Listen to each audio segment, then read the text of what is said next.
रत्नागिरीच्या समुद्रात पाण्याचा रंग बदललाय। गुहागर समुद्रकिनाऱ्यावर सोनेरी रंगाचं पाणी दिसून येत आहे आणि पाण्याचा रंग बदललाय स्थानिकांमध्ये, त्यामुळे एक प्रकारे चर्चा सुरू झाली आहे, संभ्रम निर्माण झालाय।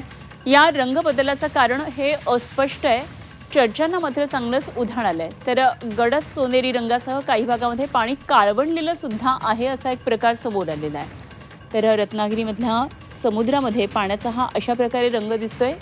खरं तर काळसर निळाशार दिसणारं समुद्राचं पाणी अशा सोनेरी रंगाचं झालेलं आहे। काय हा कुठल्या प्रदूषणाचा भाग आहे का, कुठल्या केमिकलचा हा परिणाम आहे का, याबाबत सध्या लोकांमध्ये चर्चा सुरू झालेली आहे। तर गुहागरच्या समुद्र किनाऱ्यावर अशा प्रकारे समुद्राच्या ज्या लाटा येतात या लाटांमध्ये पाण्याचा रंग बदललेला पाहायला मिळतोय।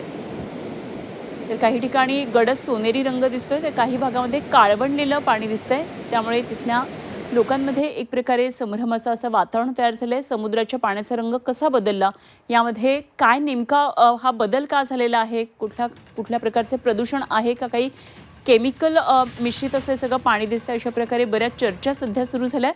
गुहागरमधल्या समुद्रामध्ये पाण्याचा अशा प्रकारे रंग बदललेला पाहायला मिळतोय। समुद्राला फेणी किंवा फेस येणे म्हणजे आता कसं होतं की पावसाळ्यामध्ये जेव्हा वादळी वारे सुटतात तर त्यावेळेला समुद्राचं पाणी उसळलं जातं आणि त्यामुळे समुद्रातले जे क्षार असतात तर त्याचा एक फेस आपल्याला दिसतो तयार झालेला। आणि त्याच वेळेला म्हणजे वेगवान वादळी वारे आहेत, भरतीच्या लाटा आहेत, अशा वेळेला पाण्याची घुसळण होत राहते। त्याचा फेस आपल्याला दिसतो।